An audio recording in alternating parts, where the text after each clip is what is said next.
folks, thank you for checking out my video and welcome back to my channel. In this video, we are going to take you to one of the most spectacular places in the Pacific Northwest.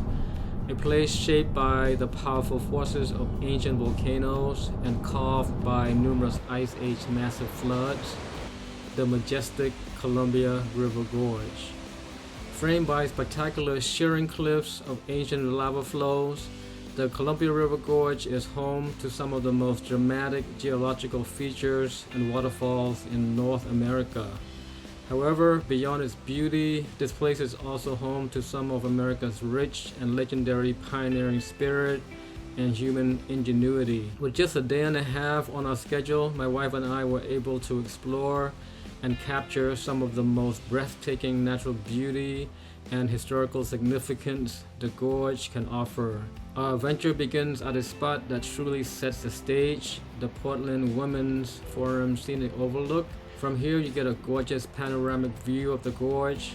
You can see the mighty Columbia River snaking its way through the incredible basalt cliffs, revealing the immense geological forces that shaped this landscape over millions of years. And just on the right, perched on the giant lava cliff, you can see the famous Vista House. This structure was built in 1918 to honor a different kind of history, the human history of this river. It honors the sacrifice of the pioneers who traveled the Oregon Trail. With that, let's get a closer look at the Vista House and Viewpoint. As I mentioned earlier, this isn't just a viewpoint, it's a piece of history. It was built as a rest stop for travelers on the historic Columbia River Highway. It was also built as a memorial to honor early Oregon pioneers and travelers who made the difficult journey west to fulfill the Manifest Destiny westward expansion in the late 1800s. So the structure serves as a symbolic monument to exploration and endurance, and overlooking the landscape that was both the natural barrier and also a gateway to the Pacific Northwest. With that, let's take a look inside the house. Immediately, you will be treated by elegant marble floor and will be awestruck by the central rotunda and octagon structure above, with numerous panels installed to commemorate Oregon's earlier pioneers. What is striking are the stained glass windows, which allow sunlight to filter through and fill the space with a spectrum of colors. The combination of rainbow colors penetrating through the stained glass windows and the dome ceiling does make you feel like you are inside a cathedral. Downstairs, there is a small exhibit highlighting a brief history of the building and artifacts of the gorge. And there's also a gift shop. You can also purchase snacks and coffee here. Most importantly, because this is a fancy rest stop, there are restrooms. The men's room is very clean and I was very impressed. And of course, once you step outside the Vista House, you will get a fantastic panoramic view of the Columbia River Gorge itself. Take a look. As we continue along the historic highway, we started to encounter the true jewels of the gorge, its incredible waterfalls. Our first stop is the Latourell Falls, and wow, it is stunning. From here you can see a fantastic view of the falls itself, but you can go to the lower trail to see the fall up close, and that's what we're going to do. The other option is you can hike up to the top of the fall, but that's going to be quite a hike, which we don't have a lot of time to do. So we're going down along this trail to the lower falls so we can see the falls up close and personal. Look at all the vegetation out here. It's gorgeous. So this is a short hike, a short beautiful hike, as you can see. Wow, it is really tall. It is tall from up here. Very tall. Latourell Falls is known for its impressive geological formations and unique beauty, particularly the vibrant lichen that grows on its basalt cliffs. The falls is an example of the volcanic activity that shaped the Columbia River Gorge. The hexagonal columns are a result of the lava contracting and cracking as it cooled, creating distinct geometric patterns. There's also a little bridge here that you can stand and then view the waterfalls from the bridge. Wow. I'm going to the waterfalls itself. You can see, you can walk down.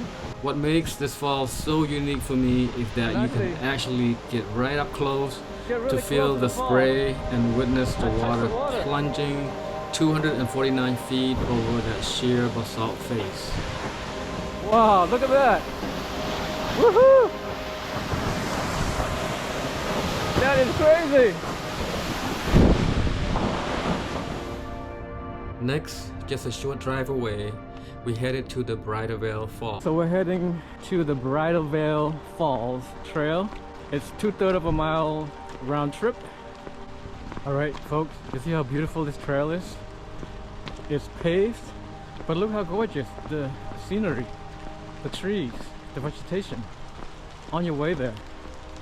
It's amazing. As we entered the paved trail to the fall, despite the sudden change in the weather, we felt a different kind of beauty and warmth emanating from this place. It felt like the waterfall was welcoming us with open arms, with its winding trail and picturesque dense forests. Finally, after a short hike, we got to the fall, and wow, it is a beauty. At 118 feet tall, the two teardrops gracefully fanning out over a mossy cliff face, creating a veil-like effect as the water tumbles over mossy covered rocks. This effect, which resembles a bride's translucent wedding veil, is what gives the fall its name. After Bridal, we were so excited to visit the tallest and the most spectacular falls in Oregon, the majestic Multnomah Falls. However, because of its popularity, so were other people. We are arriving at the Multnomah Falls. As you can see, it's really crowded. Usually during the summertime, between May to September, you need to get a ticket ahead of time. But we're in October, so you don't need that free time ticket. But as you can see here, it is crowded. So we probably will not have a spot today. I think we should pass this one for now, today. Lessons learned, parking is really crowded here. So you probably have to get out here really early in the morning. Oh, road closed.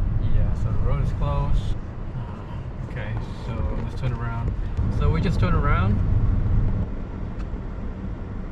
The parking lot here is really small. Well, it's big. It's a big parking lot, but it's just not enough to accommodate all the people who are here for the falls.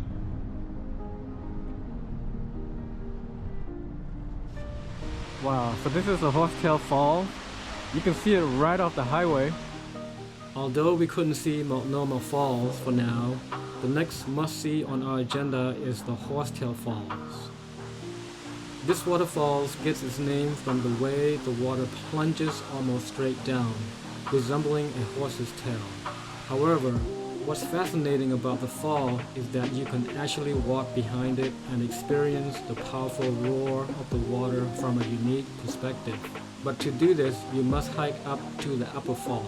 So we're going to go, the upper trail is 0.4 miles. The trail looks pretty steep here, as you can see. But make sure you have some hiking shoes on, because it is a little bit rocky. It's not paved. We're going up the upper falls because you can actually walk behind the waterfall. That should be interesting. Well, look at the view from up here. Gorgeous.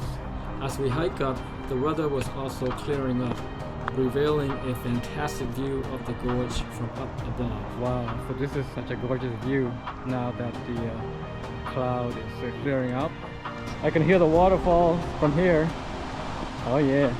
So from here you get a closer view of the fall, and it does look like a horsetail from here. More of a horsetail And you can see people walking behind the fall.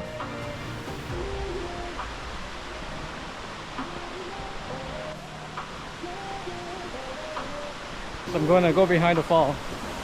So it's gorgeous out here. Here we go.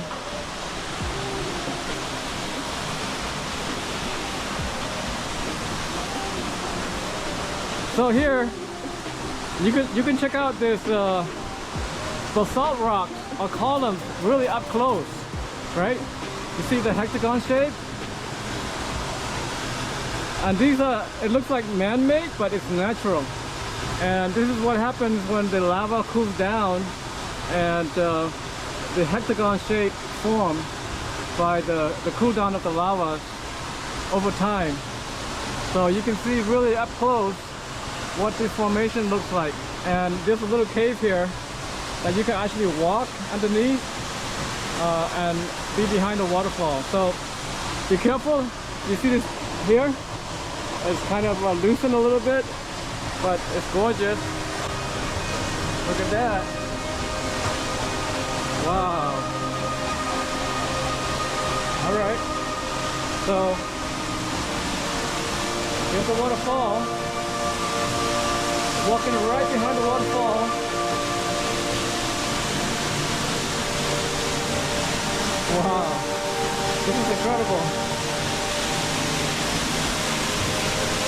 Wow, I'm right here. The waterfall is just shooting from above.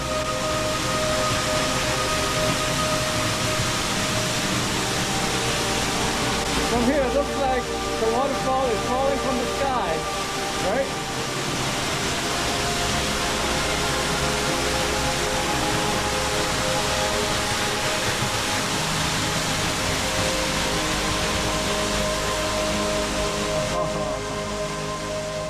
Being up close to feel the raw, roaring power of the upper Horsetail Falls was truly amazing.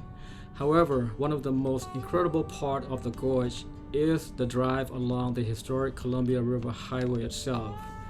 This isn't just a road, it's an experience.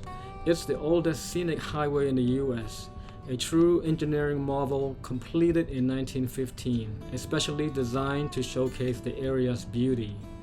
Driving it is incredibly immersive. You wind through dense, colorful forests and around tight corners, cutting directly into basalt cliffs, connecting you to all these amazing spots, making the journey between attractions an adventure in itself. After leaving the amazing historic Highway 30 and the waterfall corridor, we pressed on toward the city of Cascade Locks to visit the Bonneville Dam. This journey brings us onto Interstate 84, and the scenic beauty of the Columbia River Gorge immediately takes on a new, truly epic dimension. I-84 hugs the mighty Columbia River, allowing the full scale of this massive waterway to unfold before us. The feeling of grandeur is immediate. On one side, the powerful river carves its path, and directly beside the road, towering basalt cliffs rise dramatically into the sky. The roadside forests create a breathtaking spectacles, exploding into kaleidoscope of gold, amber, and crimson leaves. After a spellbinding ride through the gorge, we entered the city of Cascade Locks, where we had a quick lunch at the Brigham Fish Market. This place was charming with friendly staff. To our surprise, the seafood dishes we ordered were full of unique flavor, so fresh and delicious, giving us a new burst of energy to continue our day. After lunch, we headed to the Bonneville Dam, just a few miles away. However, near the dam site, there was also a fish hatchery. Since we skipped Multnomah Falls, we figured we can squeeze in a little time. The hatchery is free to the public. There, you can view different kinds of fish, including rainbow trout, and an outdoor pond that has young sturgeon in it. But the star of this hatchery is Herman the sturgeon. Wow. That is crazy big. Look how big he is. Herman is approximately 10 feet long, 500 pounds, and over 80 years old. It was an amazing sight to see this prehistoric fish up close. Moving from my giant friend, the sturgeon hermit, we shift our focus to an incredible feat of human ingenuity, the Bonneville Dam. As someone completely fascinated by electricity and how humanity can transform nature into electrical energy, I was super excited about the dam. This was a must-see attraction for me. I felt like a kid about to go into a candy store. This dam isn't just a concrete wall. It's a monumental structure that tells the story of how we learned to tame the wild power of the Columbia River. Built in the 1930s during the Great Depression, the dam was a visionary project designed for both flood control and, most importantly, massive hydroelectric power generation. Right in the parking lot, a sight of an enormous decommissioned hydropower turbine on display was the perfect, exciting welcome. Bradford Island Visitor Center, Bonneville Lock and Dam. What's equally remarkable about the Bonneville Dam is the fish ladder. This ingenious multi-tiered system allows salmon and other migrating fish to bypass the dam and continue their incredible ancient journey upstream to spawn. It's a powerful testament to balancing our needs for power with our ecological responsibility. Inside the visitor center, you can view these migrating fish through glass windows. While we only saw one solitary fish during our visit today, it must be a spectacular sight when the salmon runs are at their peak during the summer season. Leaving the fish ladder, we headed straight for the true heart of the dam to witness the sheer scale of the operation. Seeing these giant generators and technology up close gives me a sense of respect for the power of science, innovation, imagination, and human progress. What was more impressive is that these innovations were made possible a century ago. The Bonneville Dam features two powerhouses. Combined, they hold 21 giant hydropower generators that can generate over 1,200 megawatts. When the turbines are fully operational, they generate enough clean, renewable energy to power homes and cities across the entire Pacific Northwest. Standing next to the blade gives you an idea of how massive the generators are and the kind of force needed to drive them. So let's take a closer look on how we turn the untamed force of this river into electrical power. It is a true work of magic. A dam is built across a river to create a reservoir behind it. By raising the water level, the dam stores a vast amount of potential energy due to the water's elevations or position. So the water level at the reservoir side of the dam is always higher than the downstream side. The greater the height difference between the water in the reservoir and the turbine, the more energy that can be generated. To generate electricity, the process begins with the opening of gates in the dam, releasing water into massive pipes known as penstocks. Gravity takes over, pulling the water downward and transforming its potential energy into kinetic energy, the energy of motion. As the water accelerates through the penstocks, it builds up tremendous velocity and pressure, primed to drive the next stage of the system. This high-speed water strikes the blades of a turbine, causing it to spin. In doing so, the water's kinetic energy is converted into mechanical energy, a rotational force that powers the generator. Connected to the turbine via a shaft is the generator, the electricity making process. One of its key components is the rotor, a rotating assembly lined with large electromagnets called field poles. These magnets are energized by a smaller device called the exciter.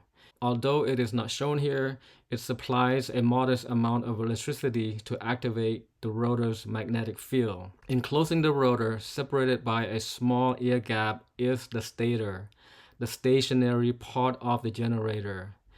It's made up of tiny wound copper coils, carefully arranged to conduct electricity. And this is where the real magic happens, how we can turn flowing water into electrical power. As the rotor spins inside the stator, its alternating magnetic fields sweep past the stator's copper coils.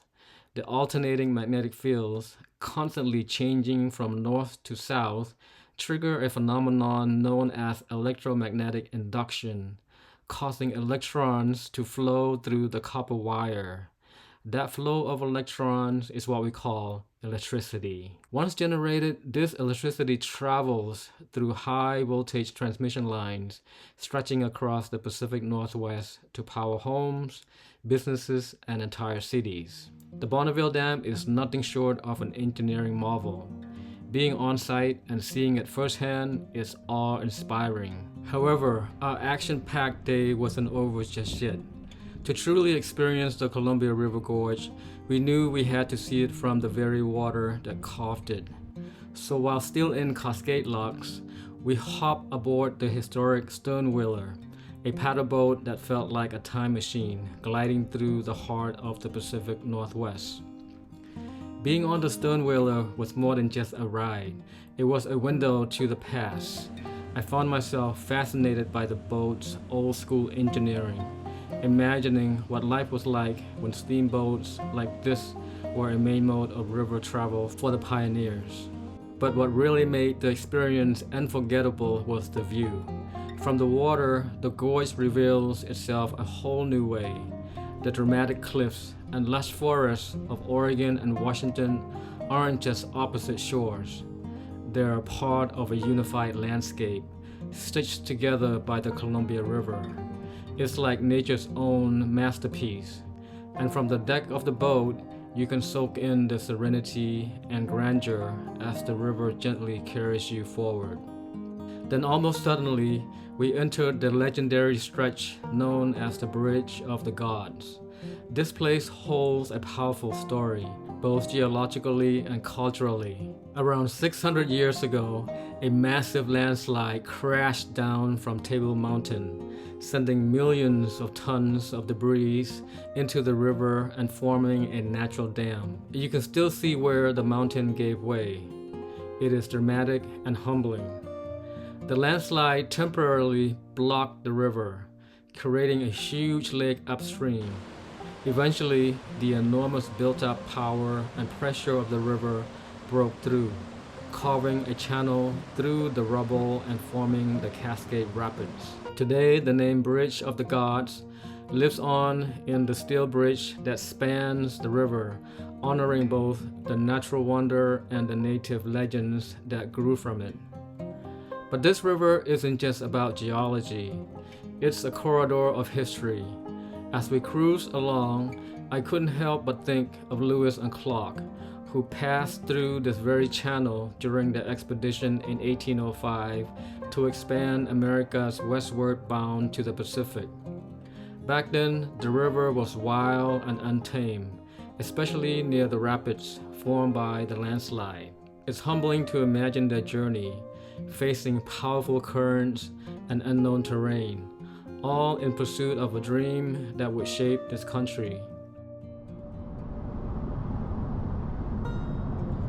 After a full day of sightseeing, we arrived at a small town nearby called Hood River.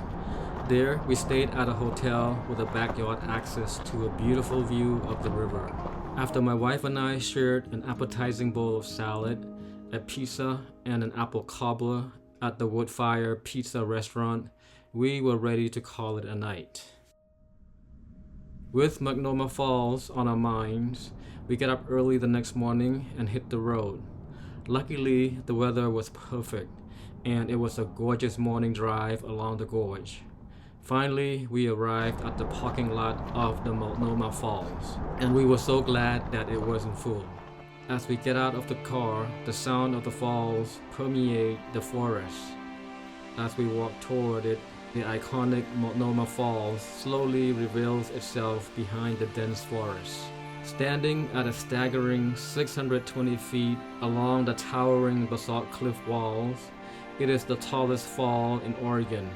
Seeing up close, it is as spectacular as you can imagine it.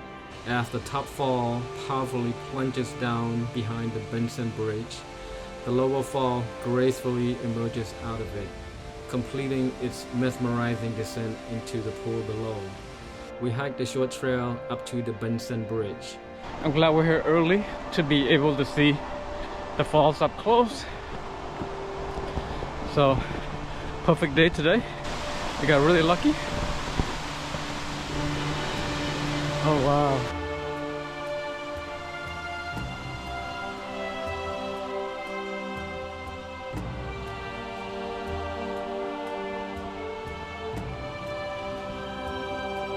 Suspended between the cascading tiers of the water. Standing there, we can feel the raw energy and power of the falls, one plunging above with breathtaking force and the other beneath our feet. Despite all the amazing sights and attraction we experience here, Multnomah Falls is the highlight. The beauty of the falls encapsulates it all, and we are glad that we are here to witness it in person. And so my friends, from ancient volcanic eruptions to the American pioneering spirit, from the monumental Bonneville Dam to breathtaking waterfalls, the Columbia River Gorge truly has it all. Thank you for exploring this incredible place with us. If you enjoyed this video, please give us a like, subscribe for more travel adventures. Until next time, keep exploring, keep adventuring, and we'll see you on the next journey. Thank you and have a great day.